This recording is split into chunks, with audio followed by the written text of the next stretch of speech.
महाराष्ट्र में ये बहुत प्रश्न काफी बार पूछा गया है। डायरेक्ट प्रश्न आया हुआ है कि बताइए अजंता की गुफाएं निम्न में से आपको कहां प्राप्त होती हैं। जिन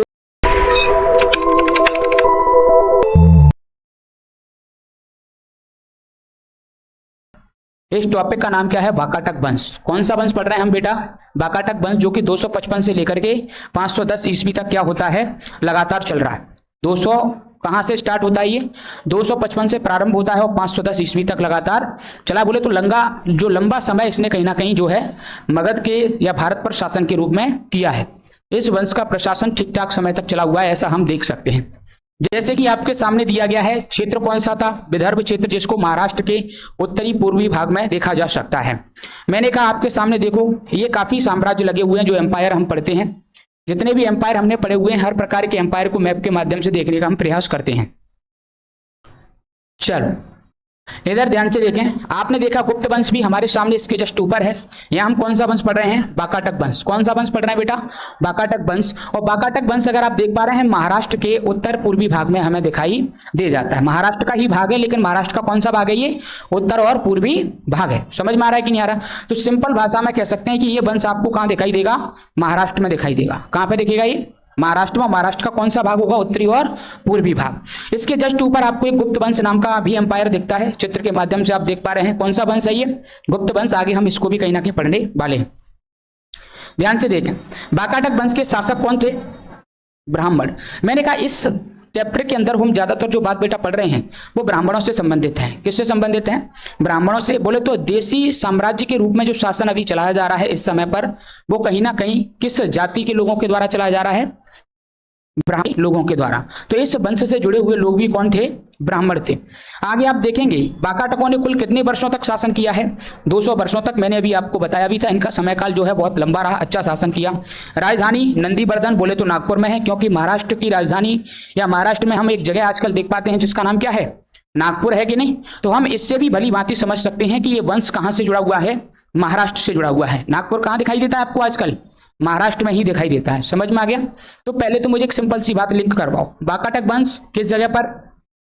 वाकाटक वंश किस जाति के लोगों के द्वारा चलाया गया? वाकाटक वंश लगभग कितने वर्षों तक चला? वाकाटक वंश के लोगों ने राजधानी क्या बनाई? नागपुर। बोले तो महाराष्ट्र की जो है एक जगह है जिसका नाम क्या है? नागपुर में ही इन्होंने अपनी राजधानी को बनाया। आगे कंटिन्यू करते हैं। राजचिन्ह इनका क्या था बेटा? गंगा। क्या था इनका? क्योंकि देखो ब्राह्मण हैं और ब्राह्मण कहीं ना कहीं वैदिक धर्म में विश्वास करते हैं। आप समझने का प्रयास करें, ब्राह्मण जाति किस में विश्वास करती है?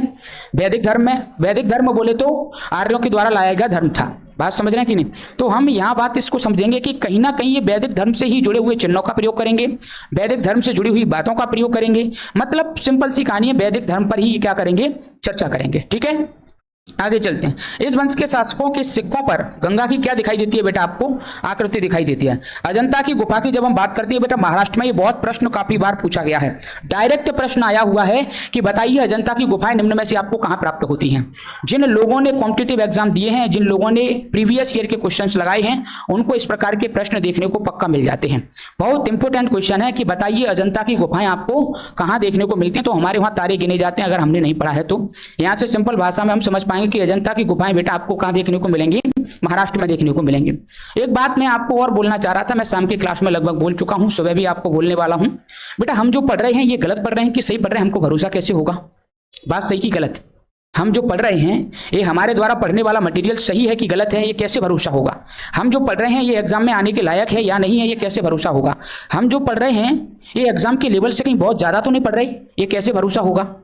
बात समझ रहे हो कि नहीं? और हम ये भी समझना चाहते हैं कि हम जो पढ़ रहे हैं कहीं एग्जाम के लेवल से बहुत नीचे तो नहीं है, ये भी हमको कैसे भरोसा होगा? तो इसका भरोसा करने के लिए मात्र आपके पास एक ही ऑप्शन है, वो है पिछले सालों के PYQs लगाना, जिसको हम प्रीवियस ईयर क्वेश्चन कहते हैं, या फिर आप किसी भी ऑब्जेक्टिव बुक से क्या करें, इन चैप्टर्स के क्वेश्चन को लगाने का प्रयास करें। तो आपको हकीकत सामने आएगी कि इस सिलेबस को जो हमारे द्वारा पढ़ा जा रहा है वो किस लेवल पर है। बात समझ रहे हैं? इस लेवल अगर प्रश्न लगा पा रहे हैं कि नहीं लगा पा रहे, ये हमको नहीं होगा। तो मेरा कहने का मतलब ये है, मैं सभी छात्रों से यही कहूंगा जो सिलेक्शन लेना चाहता है, किसकी बात कर रहा हूं मैं? किसकी बात कर रहा हूं? केवल जो सिलेक्शन लेना चाहता है और जो ब्याह के लिए, शादी के लिए पढ़ना चाहता, उसको बेटा कुछ भी पढ़ने की आवश्यकता, केवल उसके लिए तो इतनी आवश्यकता है कि वो एकेडमी में आता रहे, टी शर्ट पहन करके घर जाता रहे और घर से भी टी शर्ट पहन करके यहाँ तक आता रहे, ये काम करता रहे। बात समझ में आ गई कि नहीं आ गई? तो आपको कैसे पता चलेगा कि ये कंटेंट मेरे द्वारा जो पढ़ाया जा रहा है बहुत बेहतरीन है या नहीं? इसका एक सिंपल सा फंडा है बेटा कि आपको हर हालत में चैप्टर्स के क्या लगाने पड़ेंगे, प्रीवियस ईयर लगाने पड़ेंगे। बात समझ में आ गई?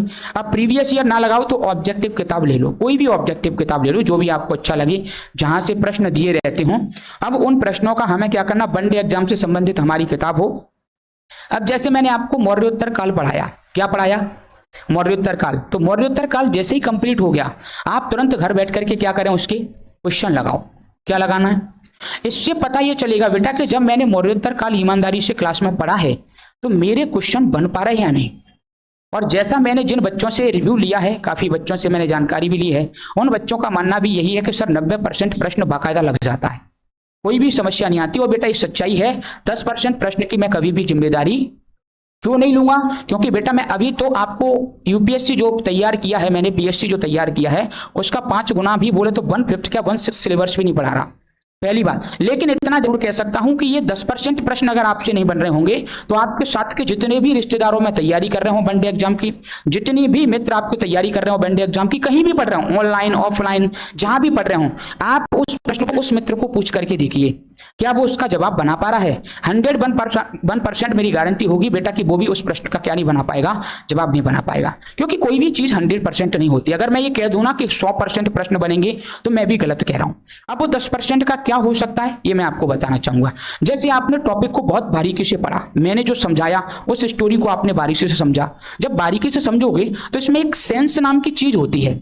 जब हम पेपर सॉल्व करते हैं तो एक कॉमन सेंस नाम का एक वर्ड होता है। क्या होता है? कॉमन सेंस नाम के वर्ड को हम कभी उपयोग करते हैं, कभी यूज करते हैं, ये मैं आपको बताना चाहूंगा। बेटा जब हम पढ़ रहे होते हैं, हमने जिस सिलेबस को पढ़ लिया है, अगर प्रश्न वहां से सीधा मिल गया कोई सेंस की बात नहीं होगी, क्योंकि हमने प्रश्न पढ़ा था, डायरेक्ट लगा दिया, आगे बढ़ गए। अब हमारे पास प्रश्न आता है कॉमन सेंस वाला। कॉमन सेंस वाला प्रश्न क्या कहता है? आपको 2 से 3 ऑप्शनों में फंसाने का प्रयास करेगा। आप कहोगे यार मेरे हिसाब से ये भी हो सकता है, मेरे हिसाब से ये भी हो सकता है, कंफ्यूजन है। फिर उसमें एक कॉमन सेंस नाम की चीज का यूज होगा कि हम इस ऑप्शन को इस तरीके से हटा सकते हैं और इस ऑप्शन को इस तरीके से हटा सकते हैं, तो करेक्ट ऑप्शन हमारा ये वाला हो जाएगा। वो 10% प्रश्नों में बेटा हर हालत में यूज करना ही पड़ता है। बात समझ में आ गई कि नहीं आ गई? और आप देखेंगे बेटा कि आपके साथ जितने भी लोग बैठे हैं वनडे एग्जाम से संबंधित, आप उन सभी में सबसे ज्यादा प्रश्न कर पा रहे हैं, ये मेरी गारंटी है। क्योंकि जिस तरीके से इस पैटर्न को बनाया गया है वो पैटर्न इस बात के लिए तैयार नहीं किया गया कि आप 1 लाइनर फैक्ट बस केवल याद कर लो। आपके लिए वो पैटर्न इस तरीके से डिजाइन किया गया है कि अगर आपने नोट्स को ईमानदारी से 3 बार बस रीड कर लिया ना, याद करने की बात नहीं कर रहा, मन से 3 बार रीड कर लिया, तो आप देखेंगे कि 3 बार के अंदर कम से कम 70% बनाने की कैपेसिटी आपकी उस चैप्टर से आ जाती है। बात समझ पा रहे हैं? 1 लाइनर फैक्ट के नोट्स को आप कितनी भी बार रटो। जैसे सपोज मैं एग्जांपल देता हूं लूसेंट। मैं किसी किताब की वैसे बुराई नहीं करता, लेकिन जब मैंने खुद गहराई से उस किताब को पढ़ा तो मुझे पढ़ने के बाद समझ में आ गया कि इस किताब में कुछ कमियां तो मेरे हिसाब से हैं। कंटेंट ठीक ठाक लिखा है लेकिन उस कंटेंट की एक सही दिशा नहीं दी गई है। तो आप देखेंगे कि जब आप उसको 10 बार भी पढ़ लेंगे ना, तब भी आप प्रश्न नहीं बना पाएंगे। आप पढ़ करके ट्राई करना, ये हमें थोड़ा सा समझने की कोशिश करना है, ठीक है?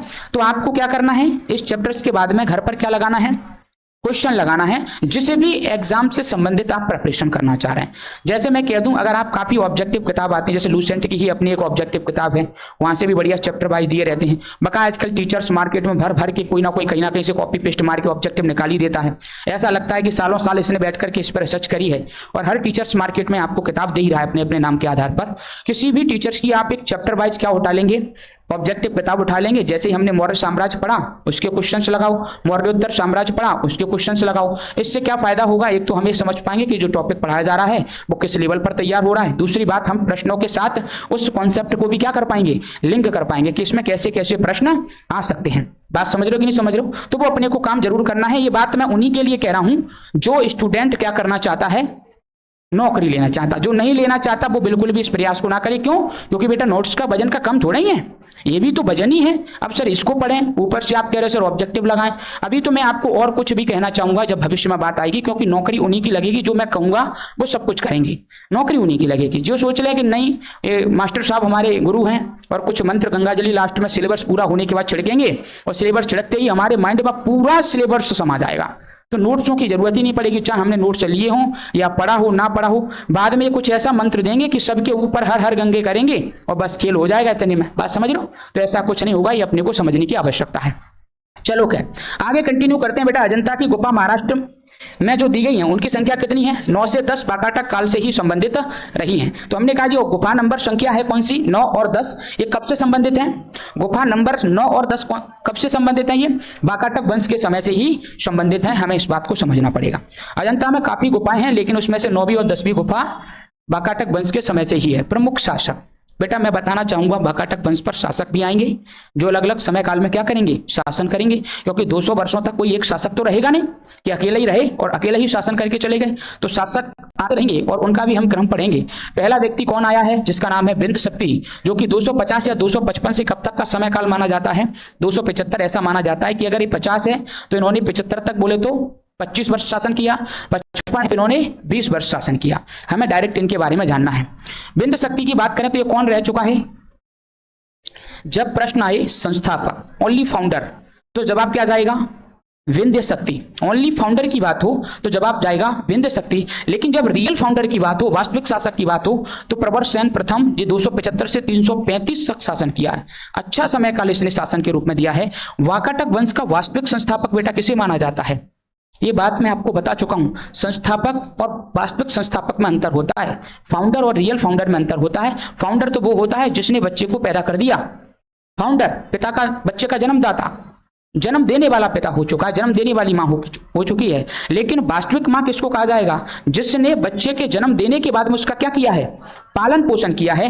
ठीक इसी प्रकार से हम बेटा वास्तविक संस्थापक उसको मानते हैं जिसने उस वंश के रहते हुए प्रजा के लिए क्या किया है, कुछ अच्छा काम किया है, वास्तविक काम उसने उस साम्राज्य के लिए किया है, तो उसको हम क्या मानते हैं, रियल फाउंडर मानते हैं। तो जब भी प्रश्न पूछा जाए कि संस्थापक कौन होगा तो जवाब जाएगा विंध्य शक्ति। प्रश्न पूछा जाए रियल फाउंडर यानी वास्तविक संस्थापक कौन होगा तो जवाब कौन जाएगा, प्रवरसेन प्रथम हमारे सामने वास्तविक संस्थापक के रूप में आते हैं। आपको देखो दिखाई भी दे रहा है प्रवरसेन प्रथम, ज्यादा अच्छा चित्र मिल नहीं पाया, काफी प्रयास मैंने किया था सर्चिंग का, लेकिन फिर भी मैंने एक घोड़े पर बैठे हुए व्यक्ति को प्रवरसेन प्रथम के रूप में आपके सामने दिखा दिया है। प्रवरसेन प्रथम कुछ इस प्रकार से रहता था, इस प्रकार से दिखता था। इसमें 4 अश्वमेध यज्ञ और 1 वाजपेयी यज्ञ क्या करवाया था बेटा, इसके द्वारा करवाए गए। मैं आपको बता चुका हूं वाजपेयी यज्ञ का मतलब है ये भी एक विजय संबंधी यज्ञ होता है। जब इसको करवाया जाता है तो एक यज्ञ की या विजय से संबंधित घोषणा सिद्ध कर देता है। जैसे किसी एरिया में हमने अश्वमेध यज्ञ करवाया तो हमारे घोड़े नहीं पकड़े गए, जब हमारे घोड़े नहीं पकड़े गए तो इस प्रकार से क्या होता है, चारों दिशाओं में घोड़े छोड़ देता है, वो एरिया उसके कब्जे में आ जाती है। यह यज्ञ जब करवा दिया जाता है जब व्यक्ति अपने आप को क्या घोषित कर देता है, विजय घोषित कर देता है। तो इस प्रकार से हमें इन सब बातों को पढ़ेंगे। अगले क्रम से आते हैं, मैंने छोड़ने का प्रयास नहीं किया लेकिन नाम आपके सामने बताने की कोशिश की है। रुद्रसेन प्रथम जो कि इसके बाद आया 335 से 60, पृथ्वीसेन प्रथम ये भी इसके बाद आया, रुद्रसेन द्वितीय इसकी हम बात थोड़ी सी करना चाहेंगे, इसने क्या किया था। इसका विवाह चंद्रगुप्त विक्रमादित्य की पुत्री जिसका नाम क्या था, प्रभावती गुप्त था, तो इसके द्वारा इसकी क्या हो गई थी, शादी हो गई थी। तो मुझे बताइए रुद्रसेन द्वितीय की अगर हम बात करें तो इसकी शादी किससे हुई है, विक्रमादित्य की पुत्री है, उसका नाम क्या है, प्रभावती गुप्त है, उससे इसकी क्या हो चुकी है, शादी हो चुकी है। इस बात को हम समझने का प्रयास करेंगे। चंद्रगुप्त